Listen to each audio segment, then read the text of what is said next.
When I tried to whitelist devices sa aking PLDT Home Fiber MAC filtering table, ito ang nangyari.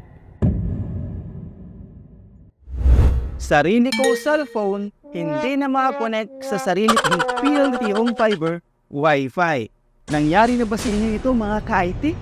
Ito po ang 5 terrible mistakes na nagawa ko when I tried to block Wi-Fi hackers using MAC filtering na dapat po ninyong tularan. Dapat pa lang iwasan. Number 1, hindi ko inalam ang device MAC addresses ng mga devices ko sa aking network. Take note po mga ka-IT that random or randomized MAC addresses are different from device MAC addresses. Paano naman malaman ang device MAC address ng isang device? Like this phone. Dati mga ka-IT, punta lang po kayo sa settings, sa my phone or about phone, and then sa status. Makikita na po ninyo ang inyong device MAC address. Pero sa ngayon mga ka-IT, may konting kaibahan. Sa ngayon, dapat i-connect niyo po muna ang inyong phone sa inyong Wi-Fi, and then i-set po ninyo sa device MAC address. And then, punta naman po tayo sa about phone po natin at sa status. Makikita na po ninyo yung device MAC address. Dahil kung hindi po ninyo na-set sa device MAC address sa inyong phone while connecting sa inyong Wi-Fi, ang makikita po ninyo dito sa status ay ang randomized MAC address pa rin. Kaya importante na na-connect po ninyo sa Wi-Fi at na-set po ninyo sa device MAC address ang inyong phone. Para sigurado kayo na nakuha po ninyong device MAC address ay yung device MAC address talaga. Klaro po ba mga ka-IT? Kung klaro, suntukin mo na ang like button.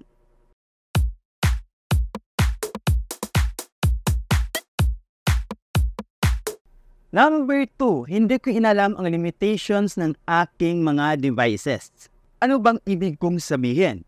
Merong mga devices mga ka-IT na kahit na set mo na siya sa device MAC address, ay nagbago-bago pa rin yung kanyang MAC address.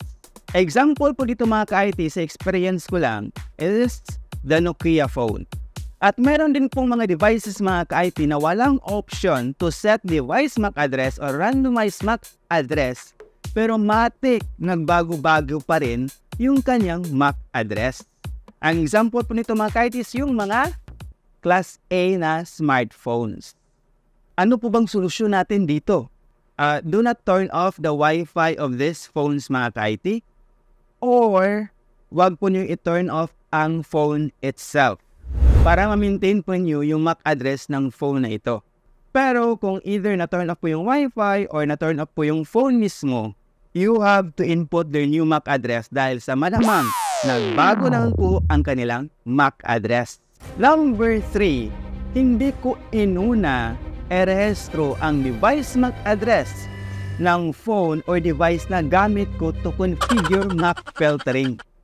So example nga ang phone na ito. So dapat ang device MAC address ng phone na ito ang una kong i-rehistro sa MAC filtering table para hindi ito ma-disconnect at para hindi mapulyada yung MAC filtering whitelist configuration po natin. Number 4, not setting a master device. Ano ba tong master device? It is sort of master key po natin mga ka-IT. For example, nawala po yung susi natin sa bahay, meron pa rin tayong master key, di ba? Ang master device mga ka-IT, ito po yung device na sigurado po tayo na hindi talaga nagbago-bago ang device MAC address nito. Ma-disconnect man lahat ng mga Wi-Fi devices mo, pero ito, hindi talaga ito ma-disconnect. Kaya ang device MAC address ng master device natin mga ka-IT ay isa dapat sa una nating i-rehistro sa MAC filtering table whitelist po natin. Personally mga ka-IT, I am using my PC's device MAC address as my master device. Number 5, PLDT fiber modem router pa rin or ISP modem router pa rin ang gamit mo to MAC filter devices. It's been a long time na mga ka-IT na ang gamit ko to MAC filter my devices sa aking network at sa Wi-Fi ay itong PLDT Fiber Home Modem Router. So anong unang gagawin? Alam niyo naman, remove FOC, access your admin PLDT account. So kung paano po yan gawin, meron na po tayong guide dyan. Check nyo lang po yung link sa description box. And then inside sa ating admin PLDT account, navigate po tayo saan? Sa security, sa MAC filtering.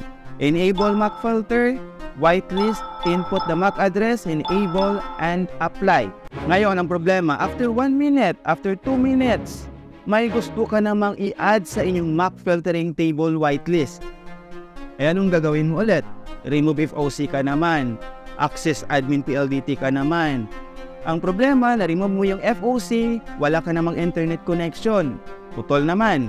Eh kung may PisoNet business ka, may Piso Wi-Fi business ka, eh di wala, disconnected naman lahat. Pero kung meron kang third-party router mga ka-IT, easy lang yan. Kahit every seconds ka pa mag-add ng MAC address sa inyong MAC filtering table. Pwede lang. Gawin mo lang, login ka sa inyong third-party router, mag-add ka ng MAC address. Log out, after 2 seconds, may input ka naman ng MAC address, walang problema. Login ka lang ulit, add the MAC address, at yun, tapos na. Wala nang remove FOC, wala nang internet disconnection na mangyayari. Wala nang hassle, less stress ka na. At i-bridge mo nyo lang po ang inyong PLDT Fiber Home Modem Router. Meron na po tayong guide dyan, check nyo lang po yung video dito. At alin ba yung mas maganda? Whitelist MAC filtering or blacklist MAC filtering? Ito yung guide na tutulong sa inyo.